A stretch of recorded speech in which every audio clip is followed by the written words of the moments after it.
Hello everyone. So today we will talk about four things. First one is the suppose you want to select full row, then you can use the shortcut key from the keyboard, shift and space. See, okay. Then next, if you want to change your Excel sheet from sheet 1 to sheet 2, 3, 4, something like this, then you can use first of all control and page up down. See, from the keyboard it is page up and down. Easily it will move your Excel sheet. That is the second one. Third, suppose you are interested in converting this number into currency. Then from the keyboard, control shift and dollar. So now it is converted into what? Rupees. And the last one, suppose you have so many data. Suppose if I select this cell and suppose you want all these options also in the list form, but in a shortcut way, then from the keyboard, alt and down arrow.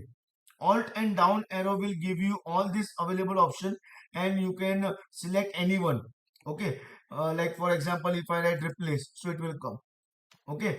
So these are the four shortcut key for Microsoft Excel. Thank you everyone.